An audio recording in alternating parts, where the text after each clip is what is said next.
Sir सबसे पहले तो जागो भारत पे आपका स्वागत है।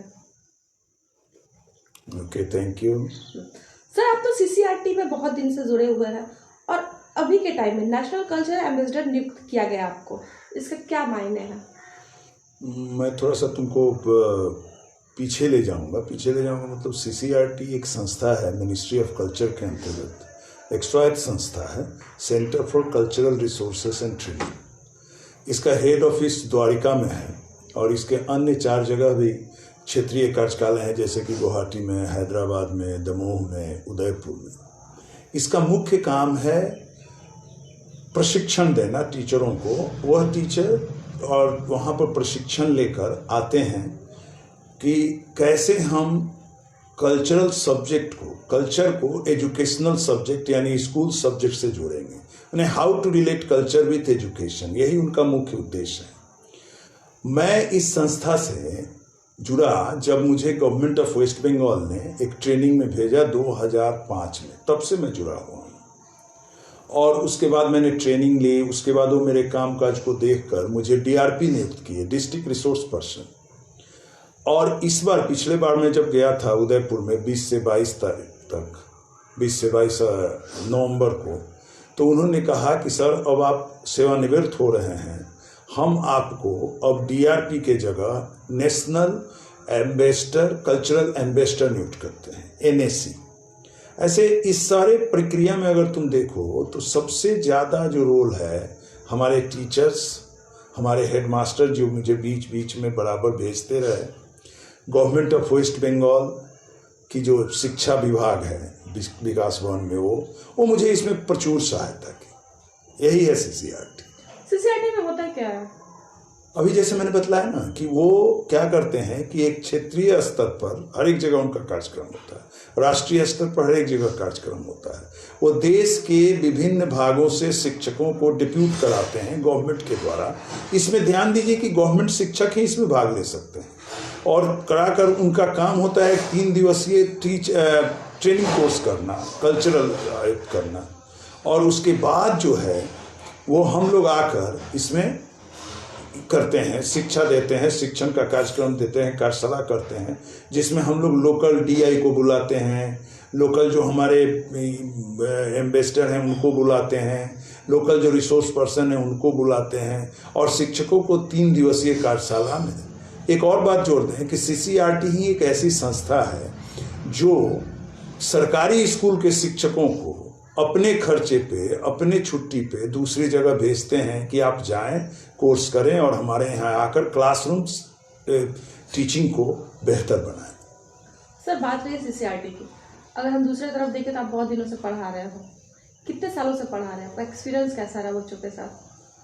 मैं भी जिस विद्यालय में हूँ, हाजीनगर आदर्श हिंदी विद्यालय, अपने राज्य का एक ऐसा विद्यालय है जिसमें एक समय लगभग 5500 बच्चे थे। आज थोड़ा सा कम है लेकिन संख्या अभी भी बहुत है। 4/11/1992 को मैंने इस स्कूल को ज्वाइन किया और तब से मैं यहीं पर हूँ। मैं अगले साल 31 अक्टूबर 2026 को रिटायर करूँगा, यानी लगभग मैं 33 वर्ष 11 महीना और 28 दिन के शिक्षण का अनुभव है।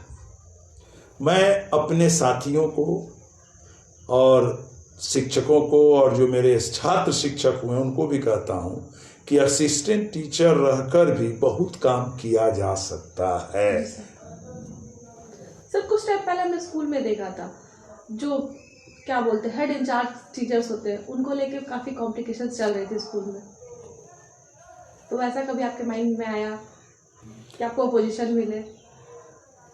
नहीं, मैं कभी भी ये हेडमास्टर या टीचर इंचार्ज या एचओआई का मेरा ये नहीं था, क्योंकि मेरे पास इतने काम थे सीसीआरटी को लेकर, एससीआरटी को लेकर, विभिन्न सामाजिक संस्थाओं को लेकर। मुझे कभी इस विचार में, मैं चाहता हूँ कि अपना काम करूँ और साथ में शिक्षण को लेकर कुछ काम करता रहूँ। सर पढ़ाई लिखाई तो अपनी जगह, आपको बहुत ज़्यादा सामाजिक अनुष्ठान में भी देखा गया है, कोई स्कूल का प्रोग्राम हो या फिर कोई भी अलग अलग प्रोग्राम में आप शामिल होते हैं, कहाँ से टाइम मिलता है, कैसे मैनेज करते हैं? मैं जहाँ तक बतला दूँ कि मेरा जितने भी तुम देखोगी, तुम तो मेरी छात्र खुद रही हो, जी सर बिल्कुल।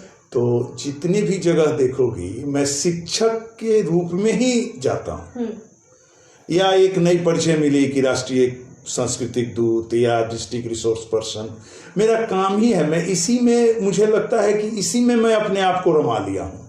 मुझे दूसरे काम की फुर्सत नहीं है, और मैं सामाजिक और सांस्कृतिक काम में अपने आप को जुड़ने से मुझे एक बड़ी अच्छी लगती है कि मैं कुछ कर रहा हूँ अपने लिए, अपने बच्चों के लिए, अपने समाज के लिए, अपने संस्कृति के लिए।